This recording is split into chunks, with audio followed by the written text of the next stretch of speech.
good day to all my friends, subscribers and viewers. So we are heading to Tagbilaran guys, no? Tagbilaran City. Now we are still here in Trinidad, Bohol, in Tagum Norte. Mao ni ang eskwelahan kini siya guys sa Tagum Norte, TMC College, Tagum Norte, Trinidad, Bohol. Extension na siya guys. Sagaran diri mga mga criminology. Ni mga criminology na po daghan na kay course dire ni dire dapita nagpatak dire ang mga subdivision development nya. Speaking of subdivision development guys, no, daghan kay dire nga mga gitawag i-subdivide lang sa mga owner or someone nga nag-subdivide na wala pa gyud proper permit from the government. So maunay story, no.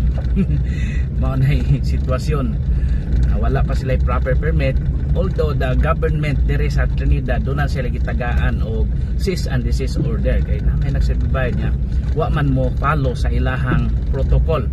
Kay usually good guys sa una murag okay ra sila sa 4 meters, karon 6.5 meters wide road right of way na gyud ang ilang standard. Murag mao na gyud ni ang standard kasagaran even if it is a partition by heirs. So bisan pa o ka nagibahin-bahin sa mga tag-iya, isunod nila ang 6.5 standard.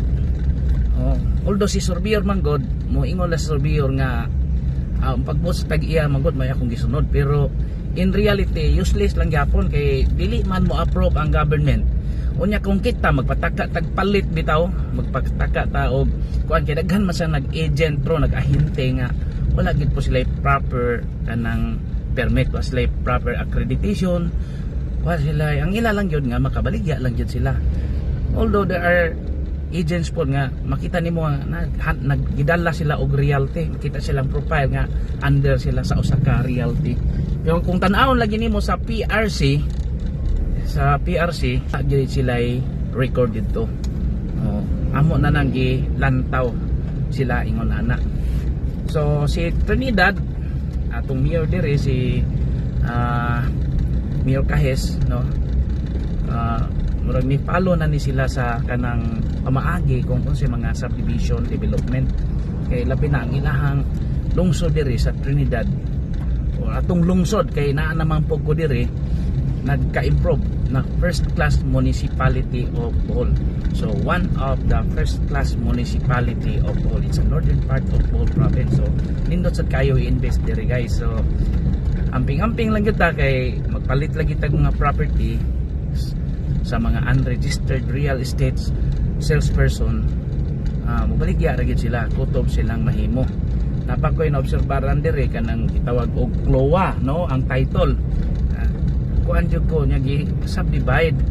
So under the law wala pa gyud CLOA nga gibuak-buak, dili pa gyud na pwede. So dili pa pwede i-subdivide ang CLOA guys. So mao na kita mga sayang sa kaayo kay usahay manggod ma-amista sa location ba kay nindot jud kaayo as in nindot ang location niya. Ganahan ta kay may posisyon pero pan lagi o may pang palit kag tax declaration kay possible pa siya ma-title. So pa-approve lang gihapon na sa DNR mo na gihapon taas yung proseso basta buak-buak. Although kani-ganing nagapalit pud ko long time ago, ako kabantay nga buak-buak din ni siya, subdivided lot din ni siya.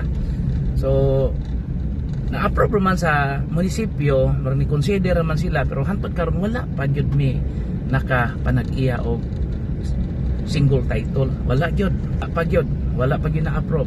Ang mga kluwa loan gyud na sa bangko, gi-award man sa mga tao, gibayaran sa gobyerno karon kay pagka-presidente ni President Bongbong Marcos gikondon, gibayran o say tawag ana basta gikondon na condonation. So ang imong kuhaon certificate of condonation adto sa Department of Agrarian Reform, murag regional office or province ba.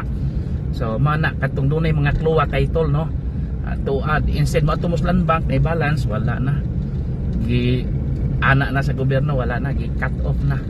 Okay, so mao lang to guys. Maorasan na atong vlog, no, sa ika third vlog naman po ni nato, no. Atong dugang gamay kanang subdivided o subdivided lot natay balaod aniya Presidential Decree number 957 PD 957 natay mga violation na 10 years imprisonment o penalty murag 20,000 ra ba to. So kung matud-an ka nga nag-subdivide ka nga walay gitawag og permit or license to sell nya kining ako kuan na gini kanang advocacy lang yun guys kay member man ko sa anti-colorum nga kuan pero dili po din ko nga porsige gid ano kay wala tay sweldo ani this is a volunteer man ni as kuan kanang anti-colorum advocator ba. So kuan na ning ato tabang lanis publiko wala ni mga kuan ang personal interest na to ani nga ang atong mga buyers makapalit yun sa mga tarong nga mga property. So ibalo man ko na ing ana na sitwasyon kumika na po siguro sa kadugay-dugay na po na ko gamay naka-realize na po ko nga dili gid po maayo nga magbaligya ta og mga dili pa kumpleto ang papeles.